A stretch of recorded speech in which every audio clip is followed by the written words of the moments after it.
સોનગઢના thermal power સ્ટેશનથી નીકળતા પાવડરને overload નહીં મળતા નવો જુગાડ, જે રોયલ્ટી મુજબ ભરીને બીજી જગ્યાએ સ્ટોક કરીને એ જગ્યાએથી ઓવરલોડ ભરીને જાય છે। ટ્રકો સાથે સ્ટોક કરાતા જમીનના આજુબાજુમાં થતા ખેતીના નુકસાનને લઈ આજુબાજુના ખેડૂતોને શું કહે છે કે પૈસાના જોર પર અધિકારીઓ પણ કોઈ એક્શન લેતા નથી। જાણીએ વિગતવાર કેમ એવું કહે છે। સોનગઢના ઘોડા રોડ પર થર્મલ પાવર સ્ટેશન પાસેથી નીકળતા ફ્લાઇસ ખેતીની જગ્યાએ સ્ટોક કરી ફરી ઓવરલોડ ટ્રકમાં ભરીને પાવડરના સ્ટોક કરી ઓવરલોડ ભરીને લઈ જવાય છે, જે આજુબાજુના ઘરોમાં તથા ખેતરોમાં ઉડવાથી ખેતરમાં કરેલા પાક, ડાંગર, કાંદા અને કેરી, શેરડી જેવા પાકને નુકસાન પહોંચાડે છે। જે ખેડૂતની સમસ્યાને લઈને પાવડર સ્ટોક કરતા જમીન માલિક પાસે જતા રજૂઆત કરી હતી। ખેતરોમાં પાક બગડે છે, જેથી આપના પાવડર નાખવાનું બંધ કરી દીધું, પરંતુ એની જગ્યામાં આ પાવડર સ્ટોક કરી છે। જમીન માલિક આજુબાજુના ખેડૂતોને મુશ્કેલી ન સમજતા દુર્વ્યવહાર કરે છે, જેથી સામે પોલીસને લઈને જિલ્લા કલેક્ટર કચેરી ખાતે પોલ્યુશન કંટ્રોલ બોર્ડ ગાંધીનગર સહિત ઉચ્ચ કક્ષાના ફરિયાદી કરી હતી।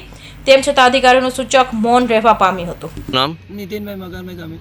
આપની શું સમસ્યા છે? અમારી સમસ્યા આ છે કે સાહેબ, અમે આજુબાજુમાં ઘરો છે, આ ડસ્ટ ખાલી કરે અને આજુબાજુમાં ખેતરો છે, અને ચોમાસામાં બી ગયવારાથી કરતા છે, આ લોકો ખાલી કરતા છે।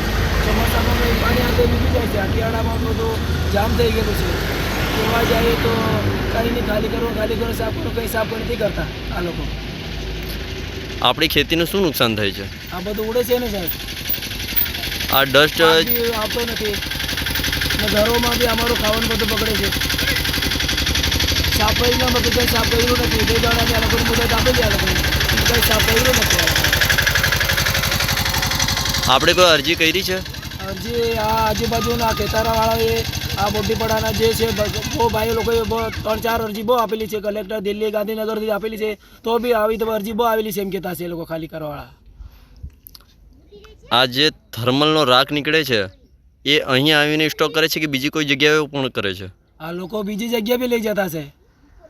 થર્મલવાળા લોકોને ઓવરલોડ નથી આપતા, તો ત્યાંથી જેટલું લોકોનું 10 ટન કંઈ છે તેટલું લાવીને આજુબાજુમાં જે જગ્યા માલકીનની જગ્યામાં લાવીને આ લોકો ખાલી કરીને પછી ઓવરલોડ લઈ જતા છે, અને પછી રસ્તામાં બી બહુ પડતું છે।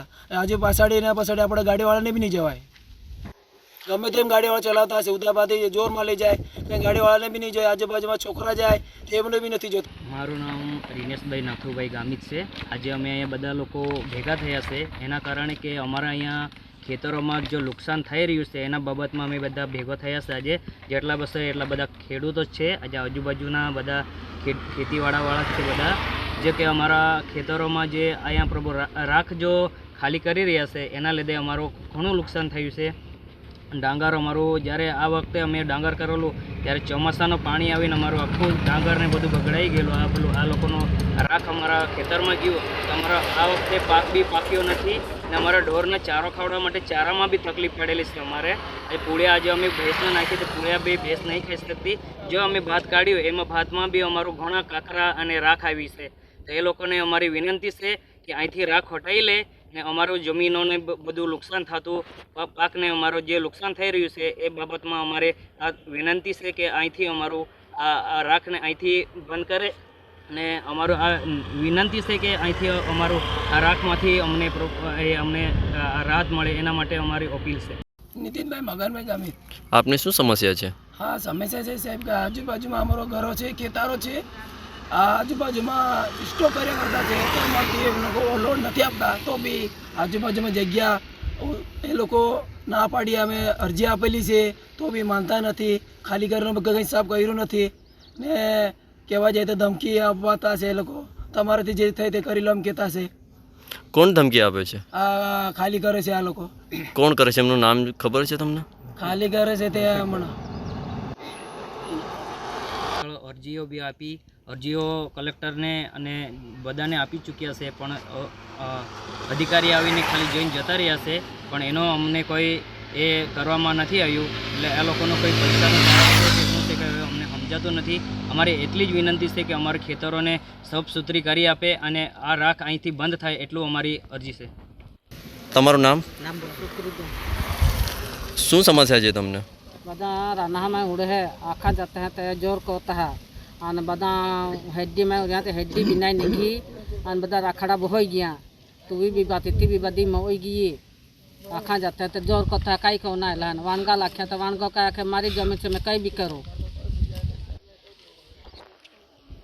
રેડી आखते हैं पहले वानगाल भी आखते हैं तो वानगो भी आखे माँ जमीन है कई भी को आखे हैं जो पहले मजदूरी को ना मैं नेट करना गुड़ाना कई भी को ना तो कई माने नहीं उन्हें कहीं कहीं कहीं जाना है आखे हैं माने तो मैं ओले बदी मजदूरी को काम करना तो कहीं कितना का उपयोग देखे नहीं माना हाँ तो कहीं कहीं काम करना हमें શું નામ છે એમનું જે એવું કહે છે તે किरीट यहाँ बाहर नौका है अपन थोड़ी खबर था किरीट रतिलाल मेहता બોલો महने आखे का माँ जमीन है कहीं भी कहूँ किरीट वांगो गोठी कटा के उड़े कहीं कहूँ जाना है आपका तो मान रतिलाल का अच्छे कहते हैं હવે જોવાનું રહ્યું કે હવે કાયદાનો ડર નથી રહ્યો કે જ્યાં કોઈ ફરિયાદને પણ ધ્યાનમાં લઈ કોઈ કાર્યવાહી કાયદાકીય નથી કરવામાં આવતી, ત્યારે આ ખેડૂતની ફરિયાદને ધ્યાનમાં લઈ જિલ્લા કલેક્ટરે આ બાબતે ગંભીરતા પારખી અને ખેતીની જમીનનો બંજર બનાવતા અટકાવે તે જરૂરી છે. સાદિક પઠાણ સાથે મનીષ લાલચંદાની હિન્દ ટીવી ન્યૂઝ તાપી.